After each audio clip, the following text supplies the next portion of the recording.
What's up, you guys? We got a huge guest coming on the podcast today. The highest ranking law enforcement officer in the state, AG Drew Wrigley, will be on the pod today. You guys are going to want to stick around. You're going to want to check this out. He's got a lot of fun stuff to say. Let's get into it.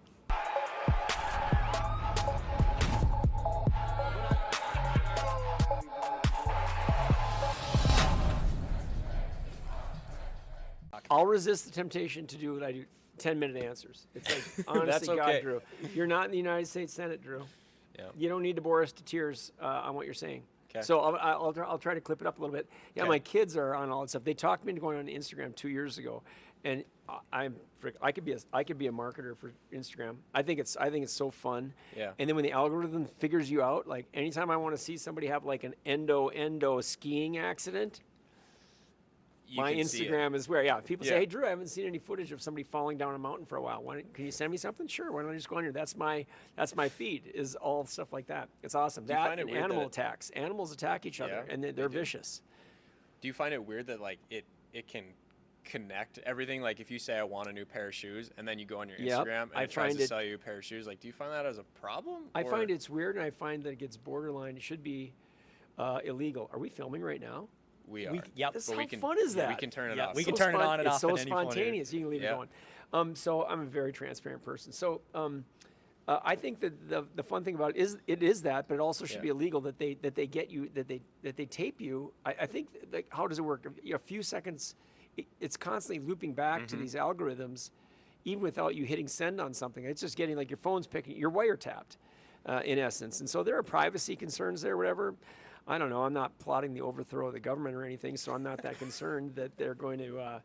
But whatever. I get it. People are concerned with privacy. I personally, though, I kind of dig it. I think Instagram's really fun. My kiddos talked me into that 2 or 3 years ago. Like I said, and it's funny. You go out and what you look on there. Now, if I were, looking up serial killers or doing something like that, I'm on there, and I'm sure there's troubling stuff too.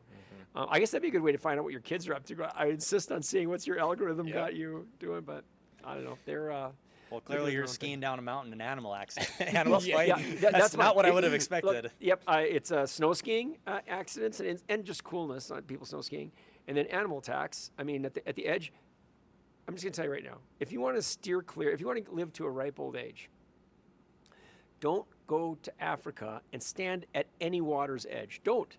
Something's going to lunge out of there. It might be a snake. It might be an alligator. It might be some other submerged thing that you didn't even know could go underwater, and it comes out, and you're done.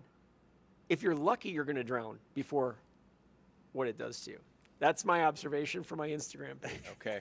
This is not Wild Kingdom, but I could do it. And so those are on there. I'm trying to think what else is on my Instagram page. There's for a while there was a heavy thing on mountain bike. Like through the woods, people do crazy stuff. And then, honestly, I don't need to watch that kind of carnage. People have pretty serious wipeouts on bikes, and that just wasn't fun because I knew it was coming. Snow skiing, it's kind of funny, like the guy's just tumbling down the hill or something, but nobody wants to watch somebody actually get hurt. So, yeah, the internet's just full of anything you want. Take your pick. Yeah, I mean, I'm guessing some people look at weirder stuff than I do, but those are my go-tos. Those are fun, and I like to water ski. So in the summer we'll get some of that stuff on there. My oldest daughter and I think are the last two people in Minnesota that don't surf behind a boat all the time. We water ski, and once I was mentioning to you before, once a summer I barefoot, keep the streak alive. I'm at 37 years in a row of barefooting. I used to go a lot of times each summer. Now I can my body can withstand one barefoot run, and then I put that out on Twitter and just receive the applause from my elderly friends. Oh, you do have a Twitter, huh? I have Twitter and Instagram. Those are the two. Twitter is really for me a news thing. I mean, I get all my news feeds there, and that's where I end up reading a lot of news. People say, "Well, you believe what you read." Is it like your government official verified account, or is that like a personal Drew Wrigley account? It is. It's not verified.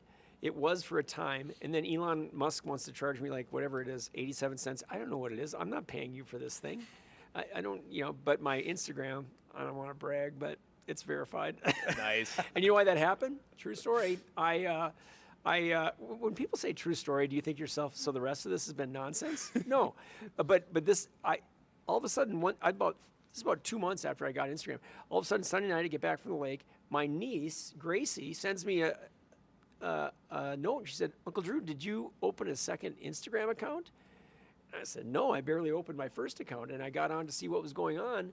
And it was a mirror account. And somebody had set up, they were able to steal from my account all of the, everything that I'd posted 3 or 4 things at that time, just a few. And then steal the images. You could steal the whole thing and set up another account, and then you just change the name a little bit. I don't know what the point is. They're going to like lure someone into having a discussion with me and ask for government secrets or something. I don't know. I'm not putting government secrets out there anyway. And so it was so interesting. It was kind of entertaining at the time. I thought that was funny. So I sent a note to Instagram, and they had it off there in 30 minutes. Must happen all the time. Flash forward a year after that, I'm going along. Again, it was a weekend. I was at the lake, and my Instagram account is it's suspended. Yeah, that's what I said. What? Well, how can this be? And then we get to Monday morning and we contact Instagram, which is not easy, by the way. People don't actually work there, I'm convinced. Like, you have to be able to talk to their AI computers or something. And they got on there. No kidding. They suspended my account because it looked to them like I was impersonating a public official, maybe even a politician. That's what it said. That's celebrity status when you got people creating fake accounts trying to ban you to be one. After that, they said, why don't we go ahead and verify your Instagram account? And I said, me? Cher? You bet. Absolutely. Madonna?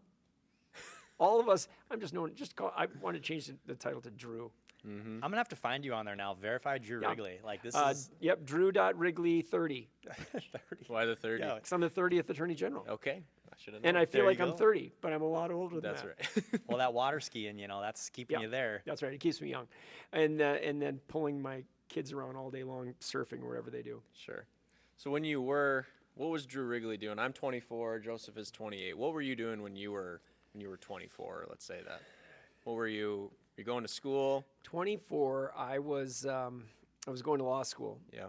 Yeah. I graduated from University of North Dakota in 1988. Oh my word. And that explains my gray hair. See, when I say stuff like that, then there's stuff I don't have to explain, like my gray hair. And then I went to law school out in D.C. and I come back every summer back to North Dakota and work. And then after law school, I had a clerkship in Delaware for a year. Lived on the beach and worked for a judge. It was an amazing experience, both living on the beach and working for the judge. And then I moved to Philly, went to work. I really wanted to, I always knew I was coming home to North Dakota, no question about it. I'm a 4th generation North Dakotan, and it's in our blood. Like, I was coming home. Yeah. But I really wanted to prosecute in a major city. I thought, if I can find a city that's just a little grimy crime-wise and have a great experience prosecuting, and I wasn't married, didn't have kids. I didn't have anybody I needed to keep alive, so I moved to Philly. Great city to live in if you don't have anybody you want to keep alive. And so, super violent, crime-ridden city, but also a lot of great things about it, a lot to protect, too. Mm-hmm. So it was one of the biggest offices in the country, 300 prosecutors, and I worked there for 5 years before moving home. Wow. Yeah. Did you ever imagine when you were first going to law school, at 24, we're looking at what we're doing and what our big dreams and our big goals are. Did you ever envision that you would be sitting where you are today? 30th AG, you were lieutenant governor at one point. I mean, those are like accomplishments that, we're not even, that's a whole nother realm from us. That's very nice of you. When I came back in the summers, I worked the first year for a federal judge who's now passed away, Judge Rodney Webb, and he'd been U.S. attorney before. I didn't know anything about being a lawyer. No, we didn't have any lawyers in my family, and I didn't really know any of my parents' friends who were lawyers. I didn't know them particularly well. I just had a sense that this is what I wanted to do. Well, then I came back the first summer. I ended up getting a job working for federal Judge Webb for the summer, and I kind of got eyes on what the U.S. Attorney's Office was doing, what the prosecutors were doing, and believe it or not, I have a longer explanation for every story that I tell, but getting eyes on that, I thought that is work that I can really see myself being interested in. And I came back the second summer of law school, and I worked for the U.S. Attorney's Office in a volunteer capacity and internship, and then also for a law firm here in town. And it was over. That was it. That's what I was going to do. I was going to prosecute. And so, when you say big dreams, I went to law school wanting to go to law school. I didn't really have a good sense or vision for it.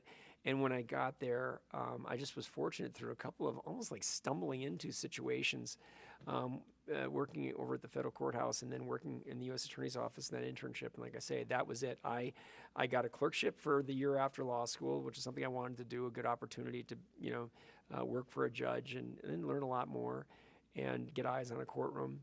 And then I was applying to all the major city DA's offices because I didn't have a preference for where I wanted to go, but I just wanted to have that experience. Wanted to try a lot of cases, and I tried a lot of cases. 5 straight years of trying cases and doing investigations, working with law enforcement, working with crime victims and community advocates and what have you, and not to mention an array of judges and different approaches. And I was super blessed to have that experience. And on top of it, it was a lot of fun. It was super challenging, and I felt like it was meaningful. I mean, every day there's, whatever the crime rate might be in some community. I say this to people here all the time in North Dakota, whether you live in a high crime rate or low crime rate, for the people who are victims of crime, the crime rate's 100%.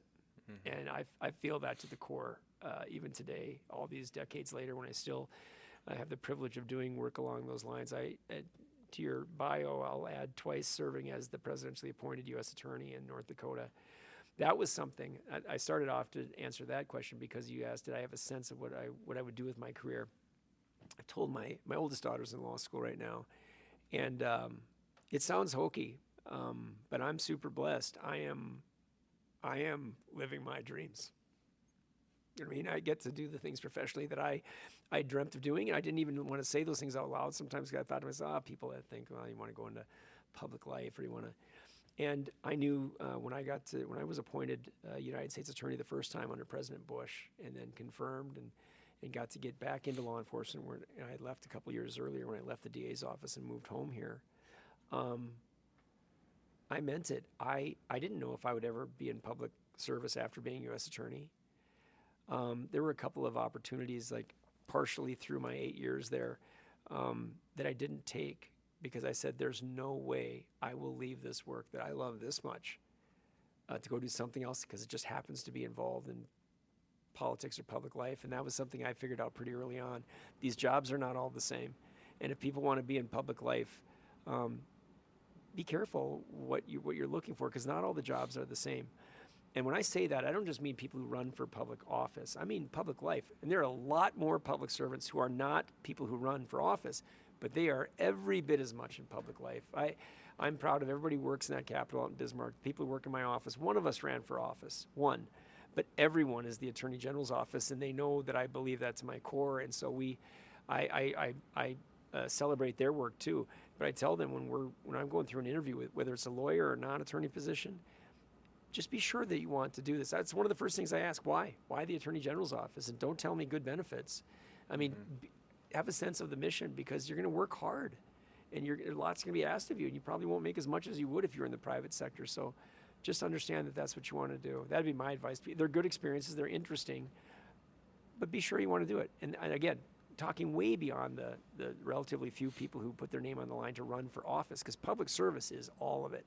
It's people who work over here in City Hall and would never think of running for office, but they're glad and proud to be a city employee, and they provide public service, and right on across the line. So I think I'm elderly now, so I look back, and that's my advice. I just met with some students at Cheyenne High School this morning, and kind of conveyed the same sense to them. To want to be in public service doesn't mean you want to run for president of the United States. There's a lot of things you can do, and then there's so many. I mean, how blessed are we, right? We live in this beautiful place, and not just because today's a beautiful day, but it is. We live in this place. We've got a really sound school system. We've got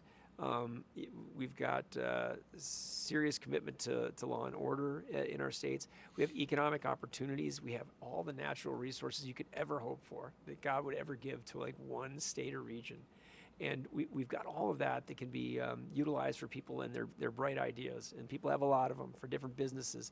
And then things grow. And the two of you are in real estate and working on and selling things to people for consumer goods that people want. And it's all tied together. It's all tied together, and it all emanates from the land. It all emanates from people being farmers and ranchers and oil and gas and producers and building things. And then all of a sudden, people need homes and buildings, and then they have resources that they want to utilize to add to their quality of life and their enjoyment of the weekends and family time and everything else. And it's all completely connected. And it is all. You look at where we are. Everybody listening to this thing, if they're paying attention, they know this. We do. We live in. We work in. We're blessed to be in the greatest state in the finest nation on the face of the earth. I believe that to my core. And to our friends who are listening over in Minnesota, also a nice place. But I mean that too. That's another great thing about being here. We get to go and enjoy the beauty and wonder of Minnesota. Or you can take a weekend and head down to South Dakota and have fun. That's a second-tier state. I tease my friends down there. No, South Dakota's a good place too. We got friendly neighbors to the north. We've really got it made. People say, it's kind of cold. Yeah, 4 weeks out of every winter. I really have to bundle up. But the rest, you two are young fellows who are just kind of on the launching part of what will be really exciting opportunities. And you don't need me to come in here and tell you that you're lucky, but you are. And you get to kind of chart out that path up ahead in a place of plenty with great people. People that you work with, people that you sell stuff to, people that you try to find just the right fit for their residential property, whatever it might be. I don't know. We're so blessed. Our 3 kiddos live around here still. Our oldest daughter's up in Grand Forks now, going to law school, and our middle kiddo, he's in the middle of finals here at NDSU, and our youngster, she's still a high school student out in Bismarck. And I love that they love it here.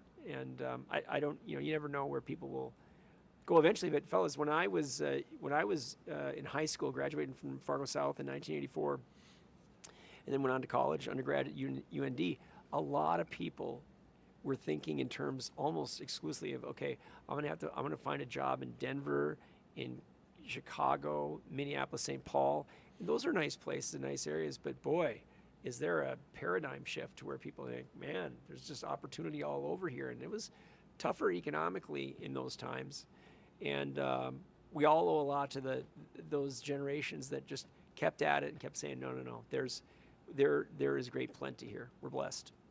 Yeah, you've seen a lot come and go here. Something I have been curious to ask you on, you've held a multitude of different positions, being one of the only guys to be appointed U.S. attorney, a couple times. Yep. You held the lieutenant governor position, taking over as attorney general a couple times. So in the economic ups and the economic downs, you were lieutenant governor when the oil boom was going on out west.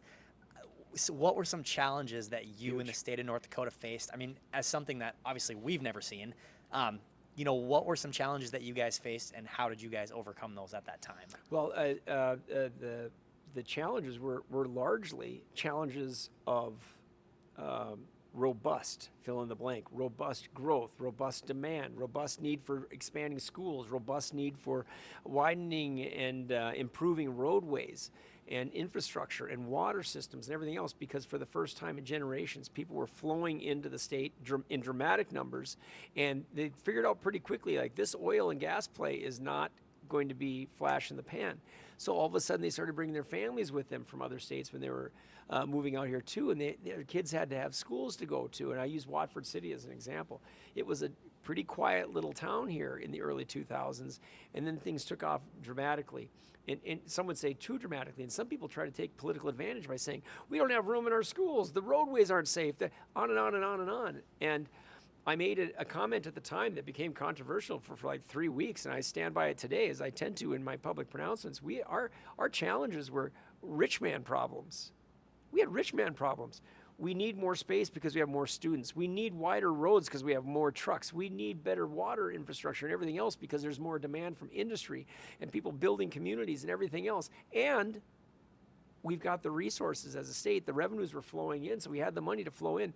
The governor that I had the privilege of working with, Governor Dalrymple, had been in public life for a long time, both in the state legislature. His family is ingrained in the economics of this region through their farming interests and value-added agricultural work over decades and generations.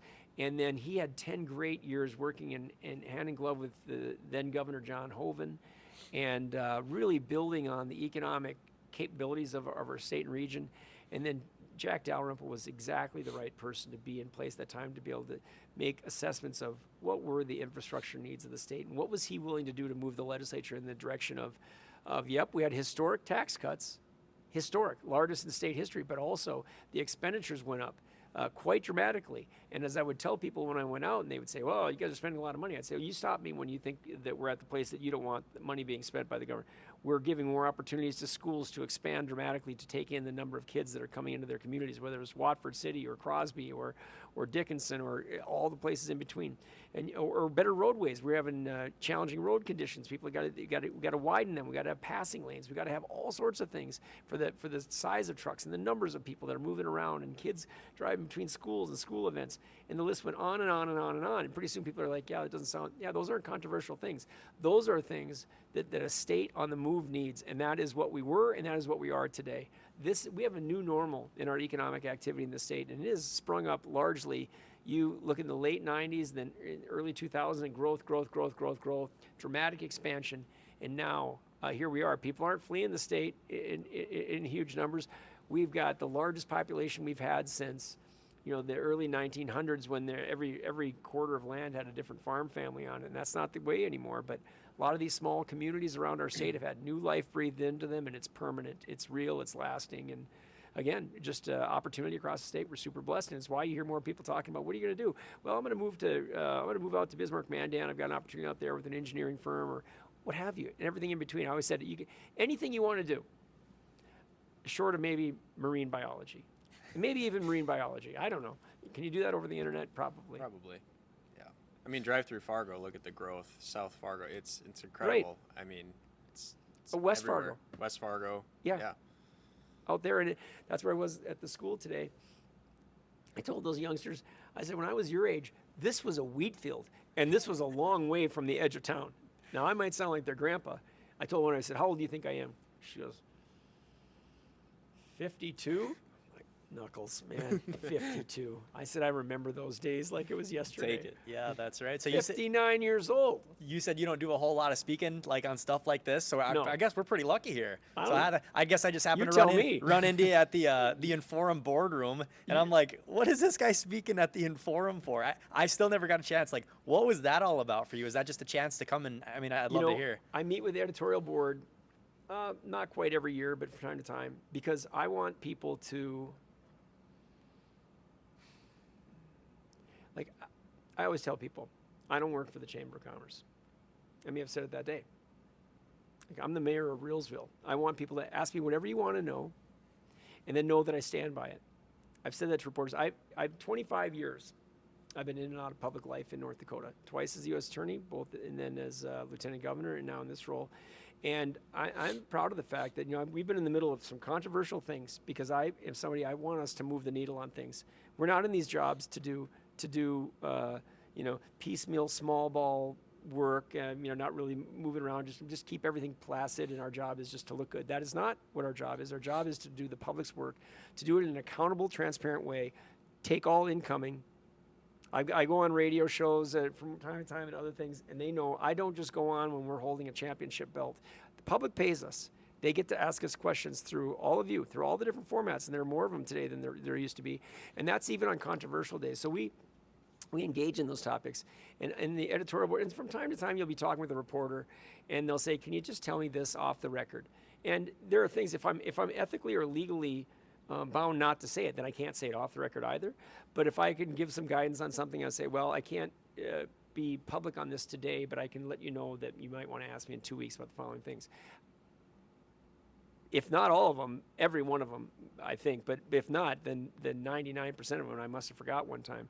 I'll tell them the same thing. What I'm telling you right now, I am every bit as accountable for as when I talk about this publicly. And honest to God, if you ever feel like Drew has misled me, not I disagree with you. I'm sure they disagree with me plenty. But if I misled you about, we don't have, that document doesn't exist, or I'm not going to give that thing, or it's red when it's blue, or whatever, what have you, I said, I can't imagine that wouldn't waive my privacy that we're having this discussion, and that'd be a hell of a story. The Attorney General came in and he lied to us. He said it was off the record. Really, he just didn't want to be accountable. He wanted to mislead us in some way and get us to go after some other story or some other thing. I think that's a sacred responsibility of ours, sacred. And so I meet with those editorial boards, and I've done it since I was a U.S. attorney. I meet with them to see, do you have any additional questions that you guys want to ask in addition to what came out during a press conference? Is there something you want to ask about our work, like even the why? Like, Drew, why would you guys do it this way? Why are you pursuing that or not? Or what are you doing? I should have to answer those things. Anyone, you can tell because you ask me questions and I keep going on and on. I told you I was going to be succinct and I'm not. That was a fib. But when I do a press conference or something, I don't walk out. I mean, I've got some written down because I know what I want to talk about. But I don't have a bunch of talking points at the end of which, okay, now I'm going to exit this thing. And I got my point across, and now I look the way I want it to look. Anyone who has ever covered a press conference for me knows I'm there as long as you have questions. And if there's something that I can't answer, then I can't answer it. I'm not allowed to answer that. Or I'll tell you that in a few weeks, or what have you. And I do that. That is a point of pride. And I get the people that work around me, both at the U.S. Attorney's Office and now in the AG's office, to view it the same way. The public, through their interrogators, the media, are not the enemy. Just because you think I'm about to have a bad day in the press, that is not going to read that well, or that didn't go that well, or there's some columnist for the Forum, and they've got them. They'll come after me once in a while. Phone rings, I still take their calls. Really? You know what I mean? For sure. For sure. Those guys are they're in. Like once they've got locked in on something, they're like, we're gonna figure this out, man. They don't quit. Yeah, and sometimes they don't figure it out. Sometimes they just have it wrong. Mm-hmm. But you know that's life, and I can't complain about it if I don't engage with them. So, and I'm not talking about. I mean, I'm not just saying this because Forum Communications. I said it that day. We should all be super proud of that news organization. I've been reading their stuff since I was a little kid, growing up here, and they've got radio and TV and everything else. So not to single someone out. So when I take issue with what a columnist has written about me, I'm not saying, oh man, I'm done with that entity or KVLY or KX or whoever it might be. I'm not. That's just not who I am. And they'll call, and some people might say, why do you answer his questions? He's been rude to you. There's one columnist, I think he was super rude to me last winter. Super rude. I think he was selective in what he wanted to write about. But you know what else I think? He's a serious writer. He gets into a lot of issues. I think he does a really good job. I think he has this completely wrong, and I don't think he treated me four square. He's a human being just like me. He thinks that I'm abrasive. He thinks that I've been impossible on this one issue. He thinks that I've been strident. His partner on his podcast referred to me as a sludgehammer, to which I plead guilty. I can be. Mm-hmm. I can be. But I still stick true to what I believe. Like I said, I stand by every word. And also I know that to get some issues out into the public to where they're going to be discussed, you have got to be willing to take it on the chin, and I am. And I stand by the things that we said, including referring to certain entities as not being square with the public and not being forthright. And I'm right. Because I can give you what they've said publicly, and I can give you what the truth is and what they know it to be. I'm right about that. Now, even right now, I feel myself getting into my more abrasive stance, but I am a combative person. But I think this stuff is worth fighting about. And I'm not going to relent on that because I didn't run for this job. I think we all want it. I'm affable to a degree, but I literally did not run for this job to make friends. Like, I have an idea. If I can be AG, then I can have a bunch of extra friends. You don't have extra friends. You have more people who know your name, and maybe if anything, you have extra enemies. People who decide, like, I think that guy's a jerk, or I don't like this, that, or the other thing, and they're entitled to that. We are doing this to move the needle on important things. For us, transparency, accountability, and for being the real people, like spelling out, this is what the law requires and demands. Here's where it was or was not met, and we're gonna put that out. And that has come over the last 3 years, even with things inside the Attorney General's office that we've discovered were going on, and people didn't have to discover it some other way. They heard it from me. Yeah, you've been in public service for a long time here, obviously, with a multitude of different positions here. Yep. You got done talking about maybe going to the lake and, being around the kids some more and things like that. Where do the next few years lead you? You got to have fun, too, Try to get out to the lake on the weekends, and my kids are monsters, all three of them. They are three monsters. And I always joke that they were little short people. Now they're all tall people, and they're the best. And that's the best time that you spend, right? So really lucky that they're around, and they like to ski, and they like to hang out, and they like to hunt, and they like to do things. So we do all that. In the years ahead, I like I mentioned, we've got a daughter in law school. Son, he's got one more year left at NDSU, and then our youngest will be heading off to school here at some point. She wants to play volleyball, I guess.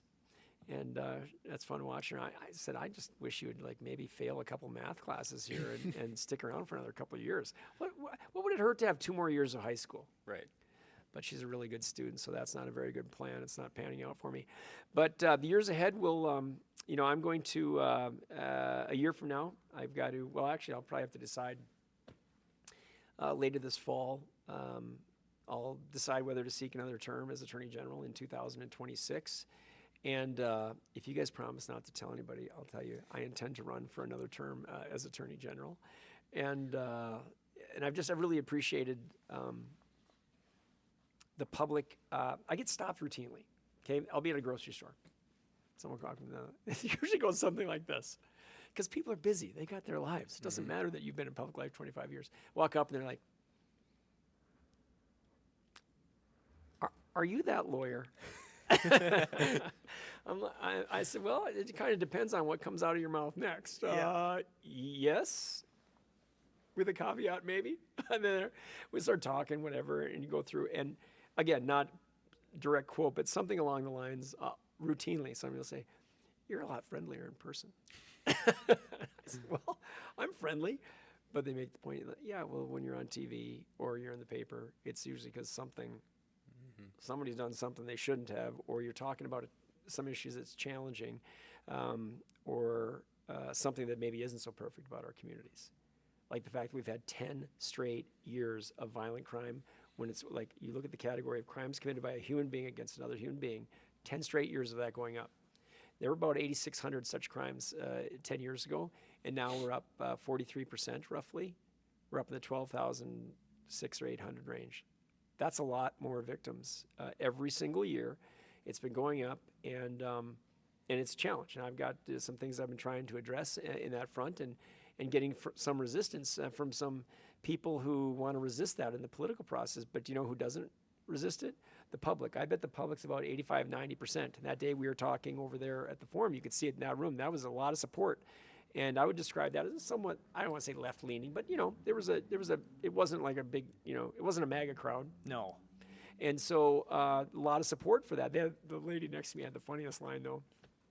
She had 2 of them. At one point, remember, she goes, "Do you need a hug?" Yeah. I said, "Yes, in fact, I do." I don't know. It doesn't matter how old she was. She was adorable, and she had kind of white hair, but then she had a dyed purple matching her sweatshirt. She was fantastic.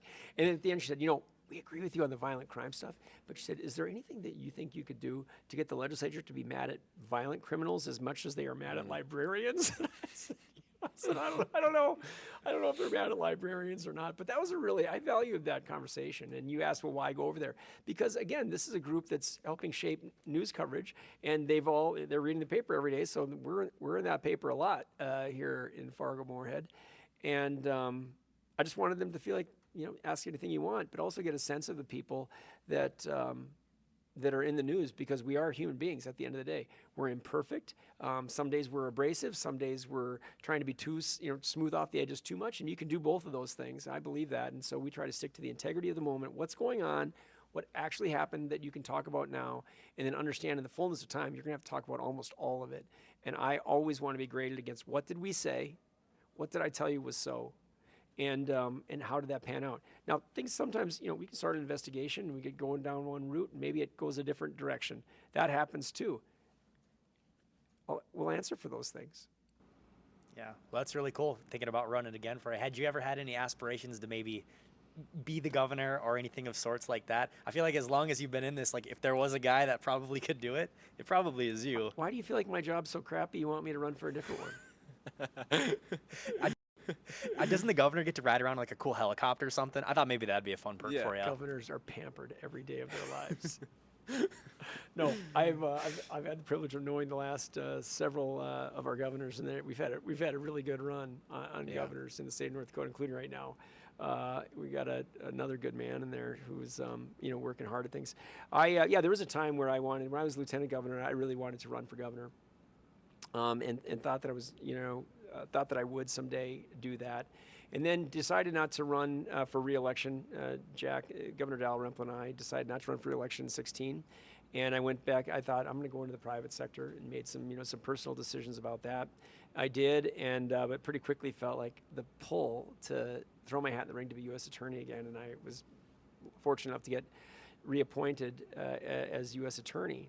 And it was in that time period, right in there, that I definitely reached just a personal conclusion that I wasn't, if I got into public life, and I wasn't sure that I was going to, but if I did, it was going to be to run for Attorney General. I feel pretty well attuned with what is it that I like about this work. What did I love about being a DA? What did I love about being U.S. Attorney? And I really concluded then and there that if Trump were reelected, I would stay on for a second term then, and he obviously didn't get reelected, so all the U.S. attorneys had to leave office. That's the way that goes. They all leave, and then the new president appoints new U.S. attorneys. But I knew then and there, so then I stepped down with all the other U.S. attorneys on February 28th of 2021. All the U.S. attorneys were directed to step down. And for the first time in a long time, I had no idea what I was going to do. I didn't have a plan. It came kind of abruptly, and I didn't know whether my predecessor was going to run for re-election. I didn't have any way to know whether he was going to at the end of that year. I knew it would be decided, and I was fortunate enough. We've got family businesses that I was able to go and do some sort of general counsel type of work. My brother called it an internship. I said, "Is it at least paid a little bit?" He goes, "Yeah, not as much as you think, but but it was a really good experience, and I'm really super proud of our family's businesses, Wrigley Mechanical Incorporated. And Wrigley Mechanical has been around since it was founded in the 70s. And then what was Grant's Mechanical, my brother, sister, and I purchased some years back, and now it's BDT Mechanical. Okay. Built a new manufacturing facility up here in the park up in Northwest Fargo. And they're great companies. They did a lot of work on the RDO building here. Cool. Really? And we're really proud of the work they do. And it was a good experience for me to be there for 6-7 months working around and just kind of being an intern really, but thinking about what was going to happen next. And so then we got into the fall, and I just started to have a feeling that my predecessor, I didn't think he was going to run, and I started making some real preparations, really thinking more about it, and talking with people that wanted to be supportive, and I appreciated that. And then in December of 2021, I was done with my internship over at the business and kind of figuring out what was next. And my phone rang one morning, and it was Wayne Senchum calling to tell me that he wasn't going to run for re-election. That was the 17th of December, 2021. And within about 2 weeks, I had put out my announcement video, and that I was in the race. I was going to run. I was going to run full time. Someone just sent that to me not a week ago to look back on, and I said, "Wow, fate plays a role in life a lot too."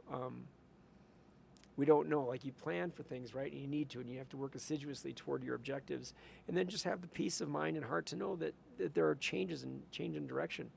Long answer to your answer about that. And I had decided before this, and so I jumped in the race, and the first question the media asked me, one of the first was, "Well, I suppose this is exciting for you. If you win this race, then you could run for governor if Burgum doesn't run for a third term." And I said right then and there that I wasn't going to, if I got elected, I was going to serve all 4 years of the term. And they're kind of like, "Oh, yeah, that's what politicians say." But I said it, and it was in print some places. In fact, another elected person asked me, "Why would you say something like that? You don't need to say that, Drew. Maybe you decide you want to run for governor." I said, "It's important to me that people know I'm running to be Attorney General, and that I'm going to serve 4 years as Attorney General."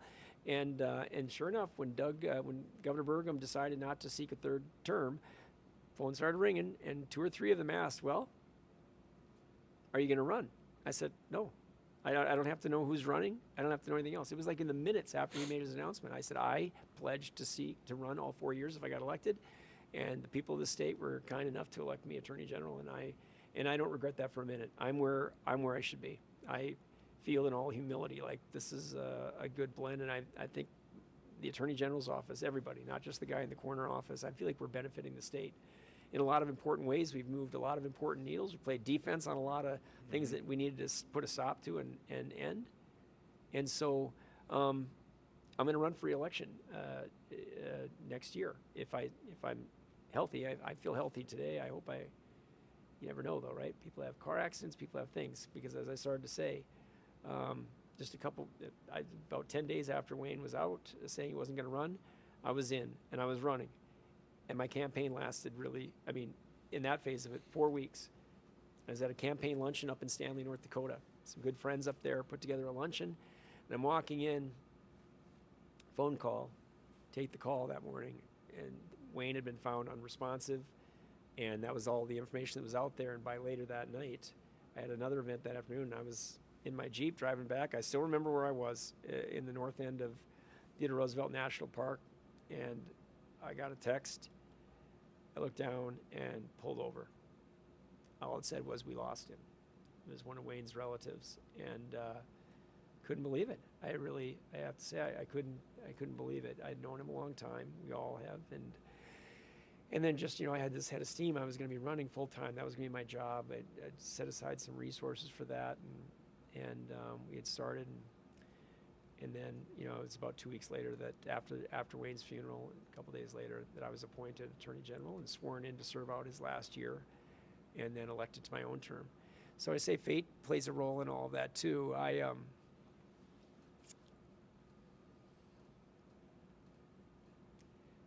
realize that it does in all of our lives, and something I try to convey to my kids a lot too, and anybody that I know, is that have a peaceful mind and heart to know that the universe is at work too. However you want to look at it. For me, it's my faith. I believe that there's a loving God that cares, and is playing a role. And other people feel that there are other forces, and whatever their perspective, I respect that, but just never feel alone in it. Like, you got other people, you got friends and associates, people maybe you've never even met, who are there to sometimes help guide the path. Inform your judgment, even if it's like you learn something from seeing them from afar. You just learn something watching them and their experience. And I feel that looking back. I feel there's an enormous amount of truth in that. It touches me so, just because I do feel blessed with where I was born, the family that I was born into, what my folks and everybody's like, and then the kiddos I've been blessed with, but then also my work, feeling like, we get to impact our communities. And I tell this when I hire people into the office, lawyers and non-lawyers, like, what a privilege you're going to have to put your thumbprint on things. And my son is really interested in business and marketing and going to stuff like that, and tell him the same thing. Like, you're going to be working with other people, trying to advance your and their and everyone's sort of economic interests, but also whatever it is that you're doing, and then find that value in your work, and you're going to be well off. It's going to work out. Well, that's why we're here. I mean, having you, not everyone has a dad like you, so it's really cool to get your message across all of these platforms, because not everyone's as lucky to have a guy like you to say that. So appreciate you doing this, man. That's nice of you to say. I can guarantee you, I could give you my kids' phone numbers. You could call them on certain days. They'd say, yeah, oh yeah, I won the lottery already. Yeah, bet. Yeah. No, but I've been blessed with a lot of, my folks and others that have been around. And then I just think we also live in a place where there are people out there who want to support you. They want you to learn your craft, whatever it might be, and give you input. This weekend I had an exchange with a person who's been a mentor of mine for a lot of years. And it wasn't the most pleasant exchange, frankly, because he was taking issue with something that we had said and done that as I responded to, it's irrefutable. It's not my opinion. It's something that is established by. And then he, had a comment come back, and it felt very loving to me, because I know where he comes from and he knows where I come from, but we're not always going to agree. That's mentorship too. That's back to that integrity piece. That's people who care enough to say, hey, I think you could have said that different. I think you could have done that in a different way. And then I get to point out, I don't feel as many choices as you might feel about that, and here's why. And so that's an important part of the journey too. And have fun, right? You guys, you claim you're doing this for fun. They probably pay you guys millions of dollars a year to do this. Right. And but that's a big part of it, right? I mean, so you stopped me after that meeting, and you're kind of contagious. I thought, why wouldn't I go on? And we just met today, but like, that's a part of it too. Stuff should have a little kick to it. Why shouldn't it spark people's interest? I got stopped on the street out here to talk with Joe Burgum a little bit about a couple things. We ended up talking about Rome. I said, what a culture. They don't allow there to be a flat surface that it doesn't have something beautiful on it, whether it's a sculpture or a painting or something else, but that inspires the human soul to do whatever you're doing. That is a real thing. And people's business lives can do that too. in their academic lives. The teacher I was with over at Cheyenne today, you could sense like she and her students have this cool rapport. Like she's sparking something in them. And that's art too in its own way. Really believe that. Who was your greatest mentor, if you had to name one or two? Well, for sure, my folks. I mean, Yeah. that's those are the heaviest influence. And then you look back on some across the years. When you look back, you're somewhat not resistant to your folks, but growing up, or the more, let's say it's an uncle, or sometimes you can be a little resistant to your people, right? Because you think you know it all at certain ages. Teachers are absolutely amazing. It's hilarious. Absolute gift. You're bringing up. I actually have a teacher similar. I was in high school, and I wasn't a bad kid, but I wasn't one of those kids that was always just a straight A. I was like C's get degrees. That was always my mentality. So I was rolling through, and I always had this one teacher that just firmly believed in me for whatever reason. She just always was like, "You're a good kid. You're gonna do big things," and it's crazy. Even to this day, she still is like, she'll be all over my stuff, commenting on stuff. I think she actually knows you, Laura Przinski out of Devil's Lake. Come on, she are is you like kidding me? We went to UND together. I just saw her at the state basketball tournament. One of my biggest mentors, and I'm so glad you're bringing that up because I totally forgot. I was like, I will have to bring that up. She and my little sister were sorority sisters. Oh, she was a little bit older than my little sister. Up at UND too, and she and her husband Tony, and I mean, I run into them from time to time. She's a very special person. I'm not surprised that she's that kind of teacher. Yeah, when she retires, the Devil's Lake public school system is going to have like a hole, and it's going to be tough to replace her. No, she's amazing. Yeah, I do know that feeling. That's a spectacular one. Saw her at the basketball stuff, and she came over, and big hug, and she's great. And like I say, she and Tony are just super people, and family. I told her, hey, I think we have Drew coming on the podcast. I said, anything I could ask? And she goes, you know what? If I got a problem, I'll just text him. That's right. I said, okay. I said, well, that's pretty good then. She was texting me at the game, and I'm like, well, where are you? And then she sends me a picture of where she was from that vantage, and I'm like, honed in on her. Yeah. No, she's great. But that's the deal. We've all, I think, crossed ways. Sometimes it's a school teacher. Sometimes it's, somebody up the street or a cousin or whatever, what have you. But there are mentors, and Glenn Orvik was just amazing too. And I'll tell you some other time when I come on your show, I'll tell you the story about the one time, meaningful time in my life when I quit. And he called me a quitter. And he looked at me and he said, Drew, I hate to even think it. I was in 9th grade and I quit cross country because I was too overwhelmed with my classes and everything going on. And he'd been courting me to come up cross country all through junior high because I was running and stuff. And I said, I just can't do it. Like a couple weeks in, I said, my studying and all this stuff. You think back then, you're like, this is insurmountable, And I still picture him. He's looking down at me and said, Drew, I hate to even say it. But he said, once a quitter, always a quitter. He just turned on his heel and walked away from me. I stood there feeling this high. And I came out for track in the spring. And I worked my tail off. And I went out for track, and I had my best track season I'd had. And the rest is history. By the time I was a senior, I was a captain on the cross-country team. That was the last time I quit something meaningful. And I do have longer stories for all these. He asked me to speak to a coaching group from around the country one year. And I couldn't get through this story, I mean, in more of its detail, because it's just like it's a reminder. My parents were great about that too, but this was my coach. I looked up to him for years when I was in junior high, seeing him. We actually went to the same church too.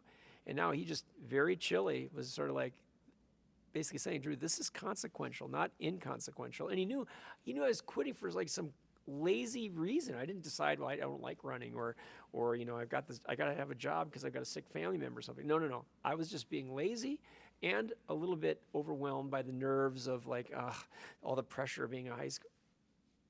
And he wasn't gonna sit and pretend like that was anything but weakness.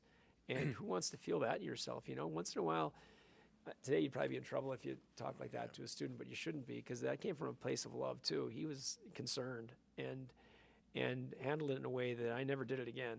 And I suppose I've pulled up short a time or two over the years on different things. Nobody runs the fastest marathon every day of their life, but that stuck in my mind. You take a lot of heat. There's got to be some fun stuff that you get to do though too, right? A lot of fun. Is there anything you can touch on that's like a cool AG executive or a governor thing that you guys get to do? That, I mean, come on, 20 years, there's got to be something. Yeah, you get to. I mean, once in a while you get to meet people that that maybe other people don't get a chance to meet. And I don't mean like, if the president's in town, I suppose you get to meet the president, and that's a night. That's okay. I mean, they're just like the rest of us. I hate to break that to everybody. But once in a while you'll meet somebody because I'm at a conference and somebody's speaking or whatever, and then you get a chance to break bread with them. You get to talk with them later on. Or when I was U.S. Attorney, the first time, this guy named Johnny Sutton was the U.S. Attorney for the Western District of Texas. And there were about 14 of us out of the 93 that the AG had appointed to an advisory committee, and we go to D.C. every 6 weeks. Well, Johnny convinces all these people that we're all going to run the world someday, and they need to come and have lunch with us, right? So George Will comes in to have lunch with us, and Juan Williams comes to have lunch with us, and some woman who's like the biggest guru in K through 12 education. All these people from D.C., judges, former deputy attorney generals of the United States who went on to be, famous judges and almost went to the Supreme Court. And these people all come in to talk to us because Johnny has them convinced like this group of table is going to run the world someday. And some of them did. Chris Christie was in that group, and there's a couple of others that were in there. But it was really fun in that setting to sit there and be able to have conversations with these folks. That was very special. Now that's not a high-profile event, and they were all off the record. Like you don't get to talk about what they were talking about, but they'd answer our questions and they'd go. That was very special. And then also people will come to you after something has happened publicly. And the people that come to you to say that they were impacted by that in some positive way. Now, true, some people will come too, and they're not that happy with you. But even that has something special to it. You do feel there's a lot of integrity about it. If you are an approachable person, and people sense that you're not that intimidating, and they're going to come up to you, you will hear the good, the bad, and the ugly.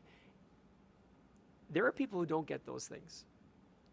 I don't know why, but I really like that. I feel like I've heard from most people by the end of the month who are upset with us. I get hate grams into the office once in a while, and my secretary has figured out that I mean this. I was like, just give me the thing. She goes, well, they don't have a number. Well, track down a number. I'm gonna call them. At first, she's like, why? Why would you do that? I was like, seems like they got a lot on their mind. And you call them, and I'm not Wyatt Earp. Like I'm not talking tough. I just call them and say, hi, this is Drew Wrigley. Seems like there's they're shocked. A lot on your mind. And then they're like, well, I didn't think anybody was going to call me back. I said, yeah, I didn't think so. Since you left a message on the answer machine at 2 a.m, it seemed like maybe you didn't expect to call back, but let's hear it. And then if you go through with them, pretty soon they're like, well, you didn't have to call me, but I didn't really like that. Like, I get it. I mean, here's why I did it. Here's what we're doing and why, or not. That has something that I like. I don't know why, because I've yet to get off the phone with them, and I'm not just schmoozing them. I mean, I've yet to get off the phone and have one of them say, you're an a-hole for calling me. Yeah. Never. They appreciate it. They think, well, I appreciate that somebody would call, and that stuff's nice. And then also you get insights on things sometimes that they can't be more broadly disseminated public, and that can be a law enforcement matter, or it can be something with the military. Maybe I'm taking a tour of some kind that you get to see some insights, and every time it gives you even more faith in what people are doing. People will tell you about their businesses, what they're manufacturing, what they're working on. And you're like, man, that's pretty awesome. When that becomes more broadly known, that's going to be pretty cool that people are working on that. I think those are things that I enjoy, and I also enjoy that in North Dakota. For sure, you can be in public life and your life is very normal. I'm quite confident if you question my kids, they'd say, my dad had a job. He worked hard. He was also super present for things. He'd be around stuff. He was home every night, have dinner, and maybe go back and work, or maybe just bring stuff home. He's around, but our house didn't get bombed. There weren't weird things going on. I didn't feel like my life was adversely impacted by my dad being in this job, and I didn't feel a bunch of people hated me.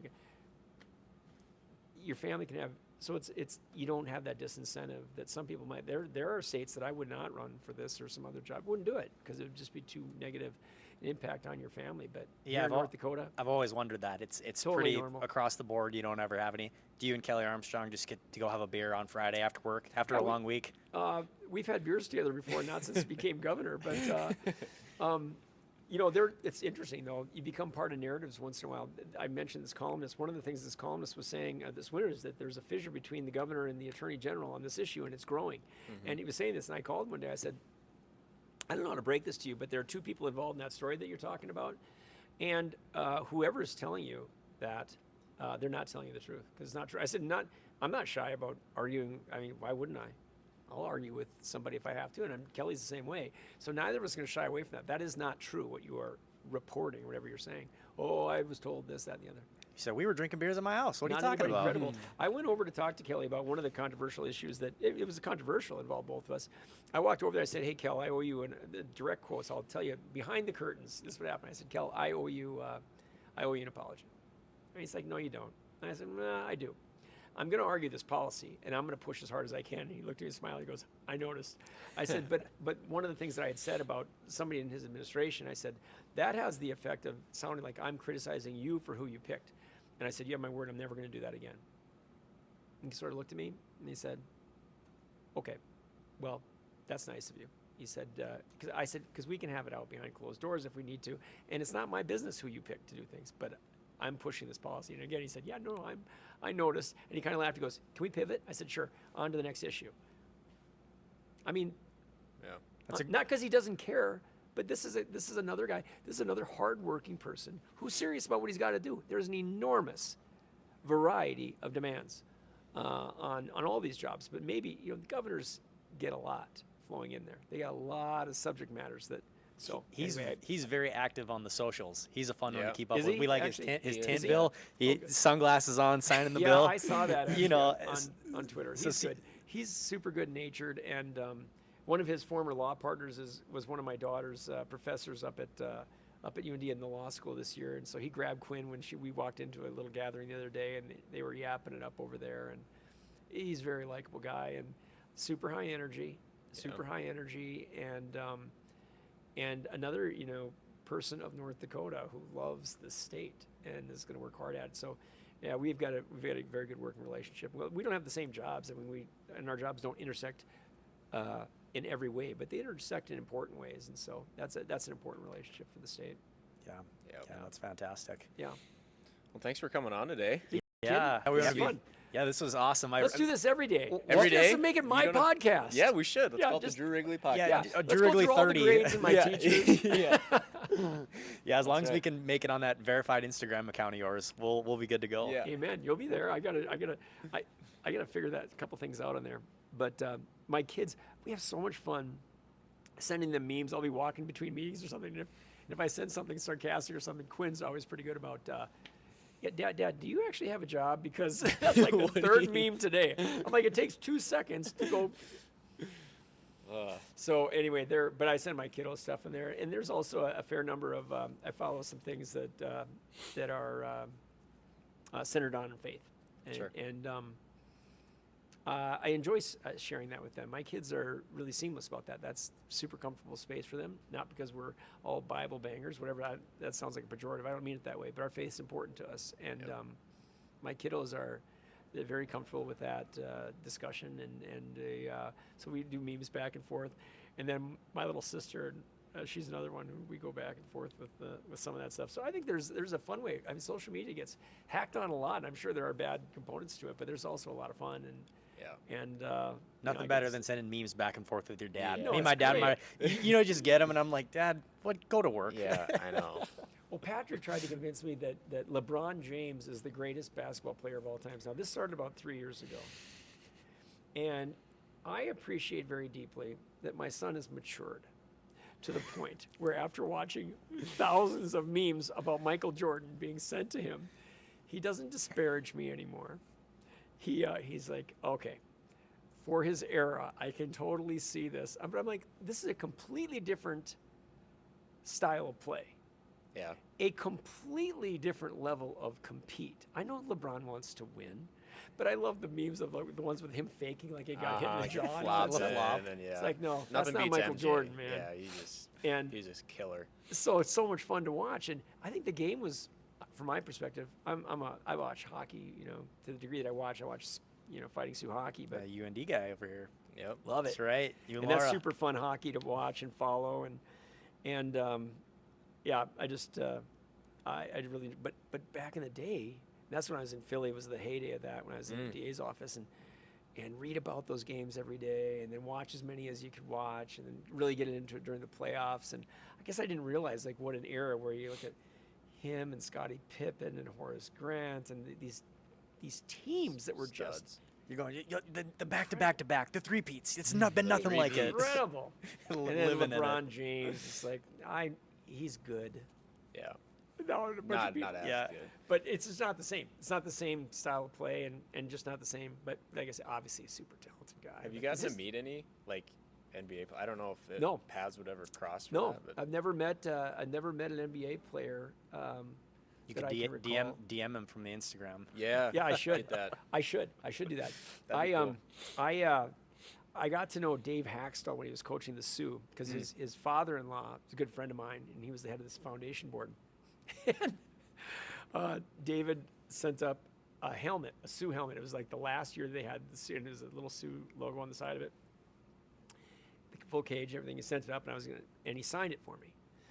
And so then, I don't know, about 3-4 months later, I was up there at a game, and they this sort of thing happens. I was lieutenant governor, and his father-in-law said, hey, well, come on down to the locker room after, and I'll give you a tour, meet some of the guys.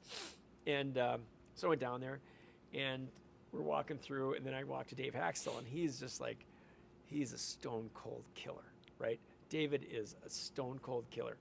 Very austere.